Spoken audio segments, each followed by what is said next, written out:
என்னுடை வஞ்சக இயற்கை யாவையும் பொன்னுடை விடையினோய் பொறுத்து கொண்டு நின் தன்னுடை அன்பர்தம் சங்கம் சார்ந்து நான் இன்னுடை புகழ்தனை நிகழ்த்த செய்கவே. அருட்பெருஞ்சோதி அருட்பெருஞ்சோதி தனிப்பெருங்கருணை அருட்பெருஞ்சோதி. எல்லா உயிர்களும் இன்புற்று வாழ்க, கொல்லா விரதம் குவலயமெல்லாம் ஓங்குக, நல்லோர் நினைத்த நலம் பெறுக, நன்று நினைத்து எல்லோரும் வாழ்க இசைந்து. இறைவன் நமக்கு பாவம் செய்யும் வாய்ப்பையும் கொடுப்பது ஏன்? நாம் பாவம் செய்யாமல் இறைவன் தடுத்திருக்க வேண்டும், அல்லது பாவம் செய்வதற்கே வாய்ப்பே இல்லாமல் செய்திருக்க வேண்டும். அப்படி செய்திருந்தால் நாம் புண்ணியம் மட்டுமே செய்திருப்போம் இல்லையா என்று ஒரு அன்பர் கேட்டிருந்தார். இதே கேள்வியை மற்றொரு அன்பர் வேறொரு முறையில் கேட்டிருந்தார். அசைவ உணவை உண்டால் அது செரிமானமாகாதது போல் இறைவன் செய்திருக்க வேண்டும், அல்லது அதனை உண்ணவே முடியாதது போல் இறைவன் உருவாக்கி இருக்க வேண்டும். அப்படி செய்திருந்தால் அதனை யாரும் உட்கொள்ள மாட்டார்கள் இல்லையா? இறைவன் ஏன் அப்படி செய்யவில்லை என்று கேட்டிருந்தார். கேள்விகள் பலவிதமாக இருந்தாலும் அது ஒரு இடத்தில் நிற்கின்றது. இறைவன் நமக்கு பாவம் செய்யும் வாய்ப்பையும் வழங்குவது ஏன்? இந்த கேள்விக்கான விளக்கத்தை புரிந்து கொள்ள நமக்கு பிறப்பிற்கான காரணம் தெரிந்திருக்க வேண்டும். நாம் ஏன் பிறப்பிற்கு வந்தோம்? பேரறிவை பெறுவதற்காக. ஏன் பேரறிவை பெற வேண்டும்? பேரறிவை பெற்றால்தான் ஆன்மாவை பற்றிய ஆணவம் நீங்கும். ஏன் ஆணவம் நீங்க வேண்டும்? ஆணவம் நீங்கினால்தான் உயிர்களுக்கு துன்பமெல்லாம் நீங்கி பேரின்பம் உண்டாகும். ஆன்மாக்களாகிய நாமெல்லாம் ஆணவ மலத்தால் பெரும் துன்பத்தில் இருக்கின்றோம். தன்னை போல் ஒரு உயிர் பொருள் இப்படி ஆணவத்தால் துன்பப்படுகின்றதே என்று தனிப்பெரும் கருணை காட்டுகின்றான் இறைவன். இந்த ஆன்மாக்கள் எல்லாம் துன்பமே இல்லாமல் என்றும் தன்னை போல் பேரின்பத்தில் இருக்க வேண்டும் என்று இறைவன் விரும்புகின்றான். அப்படி துன்பம் நீங்கி பேரின்பம் உண்டாக ஆணவம் நீங்க வேண்டும். ஆணவம் நீங்க பேரறிவை பெற வேண்டும். பேரறிவை பெற அறிவு வளர்க்கப்பட வேண்டும். அப்படி அறிவை வளர்க்கவே பிறப்பு இறைவனால் கொடுக்கப்படுகின்றது. இறைவன் கொடுக்க விரும்பும் இன்பம் பேரின்பம் மட்டுமே. மற்றபடி உலகில் நாம் அனுபவிக்கும் இன்பத் துன்பமெல்லாம் நமது கண்மத்தால் உண்டானது. அதனால்தான் தீதும் நன்றும் பிறர் தரவாரா என்பர். நாம் பிறந்ததே பேரின்ப பெருவாழ்வு பெறவே. வள்ளற்பெருமான் ஜீவகாருண்ய ஒழுக்கத்தில் குறிப்பிடுகின்றார். உலகத்தில் மனித பிறப்பை பெற்று கொண்டவர்கள் இந்த பிறப்பினால் அடையத்தக்க ஆன்மலாபத்தை காலமுள்ள போதே அறிந்து அடைய வேண்டும். அந்த ஆன்மலாபம் எதுவென்றால் கடவுளின் இயற்கை இன்பத்தை பெற்று தடைபடாமல் வாழ்கின்ற ஒப்பற்ற பெரிய வாழ்வே என்பார். கடவுளின் இயற்கை இன்பம் என்பது பேரின்பம். சரி, இறைவன் நினைத்தால் ஒரு நொடியில் நம் துன்பத்தை நீக்க முடியாதா என்றால் முடியும். ஆனால் அதனால் பயனில்லை. ஆன்மாவானது போதிய அறிவின்மையால் மீண்டும் மீண்டும் துன்பத்தில் அகப்பட்டு கொள்ளும். இது ஒரு மாணவனுக்காக ஆசிரியரே தேர்வு எழுதுவது போன்றது. இதனால் மாணவனுக்கு அறிவு தெளிவு உண்டாகாது. இறைவன் பெருங்கருணையினால் ஆன்மாக்களை தன்னை போல் பேரின்பம் உடையதாக உருவாக்க விரும்புகின்றார். அப்படி உருவாக்கிவிட்டால் பிறகு அது துன்பத்தில் மாட்டிக்கொள்ளாது. பேரின்ப பெருவாழ்விலேயே இருக்கும். அதற்கு யாருடைய உதவியும் தேவைப்படாது.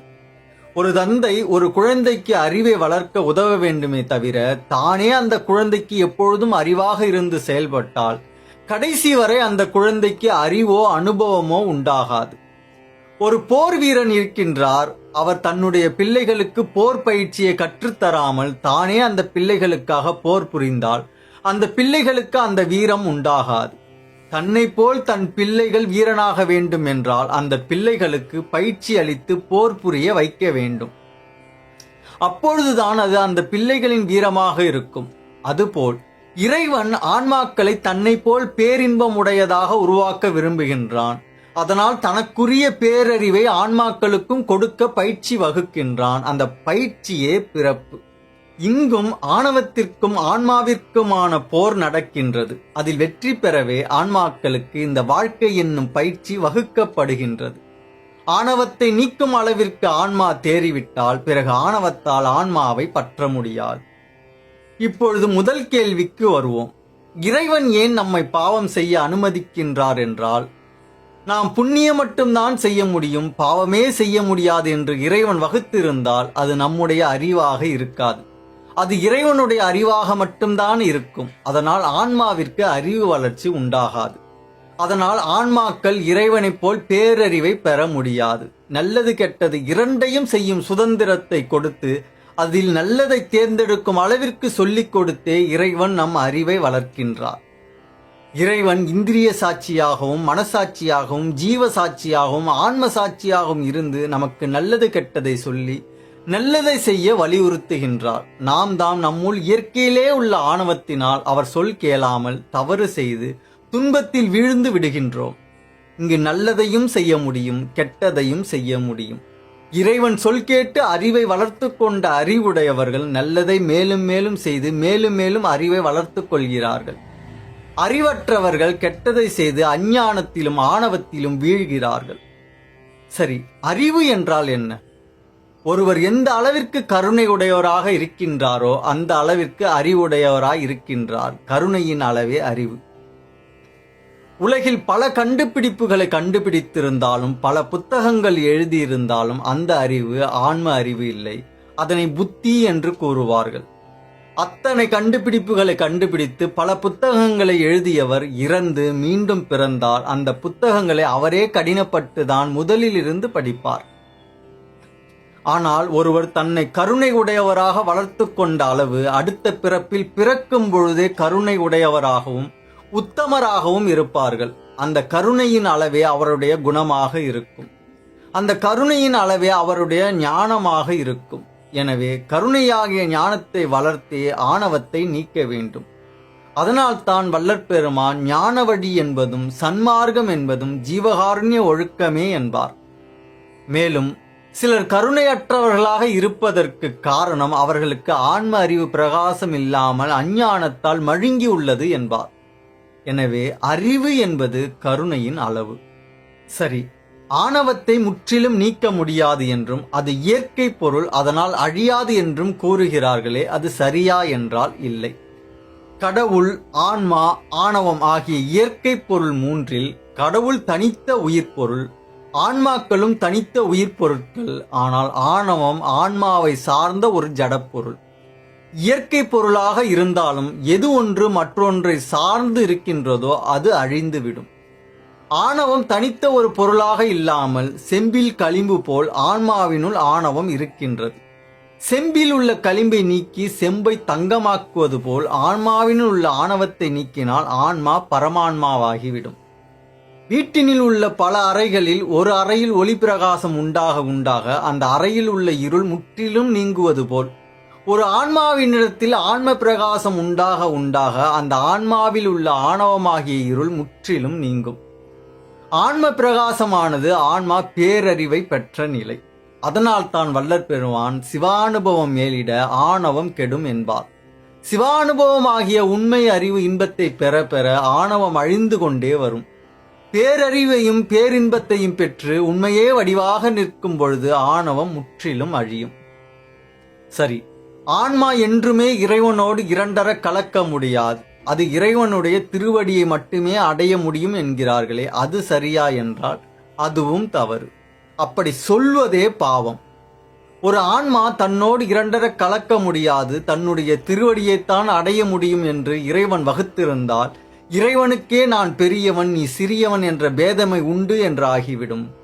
எனவே அப்படி கூறுவதே பாவம். எல்லா ஆன்மாக்களும் தன்னை போல் பேரறிவை பெற்று துன்பங்கள் எல்லாம் முற்றிலும் நீங்கி தன்னை போல் பேரின்ப பெருவாழ்வில் வாழ வேண்டும் என்பதே இறைவனுடைய தனிப்பெருங்கருணை. அப்படி ஒரு ஆன்மா பேரறிவை பெறும்பொழுது பிரகாசம் பிரகாசத்தோடு கலந்து விடுவது போல் அறிவு அறிவோடு கலந்து அங்கு இரண்டற்ற தன்மையில் இருக்கும். நமக்கு பேதமை உள்ளது போல் இறைவனுக்கு பேதமை இல்லை. சரி, இவை இல்லாமல் அன்பர்கள் மேலும் சில கேள்விகளை கேட்டிருக்கிறார்கள். அவனின்றி ஒரு அணுவும் அசையாது என்கின்றார்களே, அப்படி என்றால் உலகத்தில் நடக்கும் எல்லா குற்றத்திற்கும் இறைவன்தான் காரணமாக இருக்கின்றானா? அவன் சம்மதத்தோடு தான் எல்லா குற்றங்களும் நடக்கின்றனவா? இறைவனோடு ஆன்மாக்களும் ஒன்றாகத்தான் இருந்தது, பிறகுதான் பிரிந்து வந்தது என்று பலரும் தவறாக கருதும் காரணம் என்ன? பாக்டீரியாக்களும் உயிர்கள் தானே, அதனை கொல்வதும் உணவோடு உண்பதும் உயிர்கொலை இல்லையா? இந்த கேள்விகளில் எதனை முதலில் பார்க்கலாம் என்று தெரியப்படுத்துங்கள். வேறு ஏதேனும் கேள்விகள் இருந்தாலும் தெரியப்படுத்துங்கள். நமது சேனலில் உள்ள ஒவ்வொரு பதிவும் மற்ற பதிவுகளோடு தொடர்புடையவை ஆதலால் நேரம் கிடைக்கும் போதெல்லாம் நமது சேனலில் உள்ள மற்ற பதிவுகளையும் பார்த்து பயன்பெறுங்கள். இனிவரும் பதிவுகளை புரிந்து கொள்வது எளிதாகும். அருட்பெருஞ்சோதி. பொய்யாத மொழியும் மயல் செய்யாத செயலும் வீண் போகாத நாளும் விடயம் புரியாத மனமும் உட்பிரியாத சாந்தமும் புந்தி தளராத நிலையும் எய்யாத வாழ்வும் வேறெண்ணாத நிறைவும் நினை என்றும் மறவாத நெறியும் இரவாத தகவும் மேற்பிறவாத கதியும் இவ் ஏழையேற்கு அருள் செய்.